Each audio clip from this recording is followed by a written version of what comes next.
మరి ఇలా మాగంటి సునీత గోపినాథ్ కన్నీళ్లు పెట్టుకున్నది. ఒక మహిళ భర్త కోల్పోయిండు, కార్యకర్తల ముందర చూస్తే భావోద్వేగానికి గురైంది. అదొక డ్రామా సీరియల్ అన్న పొన్నం ప్రభాకర్ గారికి మహిళా కమిషన్ నోటీస్ ఇచ్చిందా? నేరెళ్ళ శారద గారు, మీరు మహిళా కమిషన్ చైర్పర్సన్ కదా, మీరు వెంటనే పొన్నం ప్రభాకర్ గారికి నోటీస్ ఇవ్వాలి కదా. పత్రికాముఖంగా బాజాప్తా ప్రెస్ కాన్ఫరెన్స్ పెట్టి చెప్తున్నాడు, ఈ సీరియళ్ళు డ్రామాలు మాకు కూడా వచ్చు, ఈ కన్నీళ్ళని కూడా ఫేక్ కన్నీళ్ళని. మరి పొన్నం ప్రభాకర్ గారికి నోటీస్ ఇచ్చారా నేరెళ్ళ శారద గారు? మీరు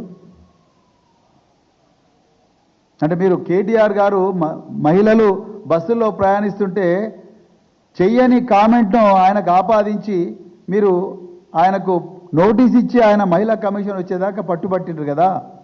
మరి అలా పొన్నం ప్రభాకర్ గారికి నోటీస్ ఇస్తారో ఒక మహిళను కించపరిచినందుకు?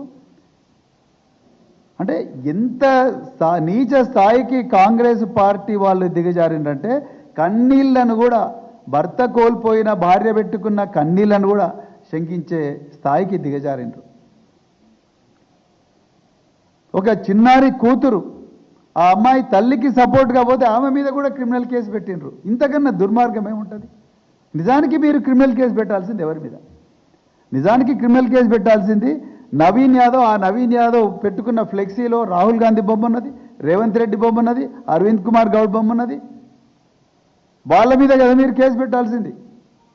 ఎలక్షన్ కమిషన్ సింబల్ వేసి మరీ పెట్టిర్రు. అసలు ఫేక్ ఐడీలు పంచడం తప్పు. సెక్షన్ 17 ఆర్పీ యాక్ట్ ప్రకారం, సెక్షన్ 31 ఆర్పీ యాక్ట్ ప్రకారం ఫేక్ ఐడీలు పంచడం తప్పు. ఎలక్షన్ కమిషన్ ఎందుకు సోమోటో కేసు నమోదు చేయడం లేదు ఈ విషయంలో?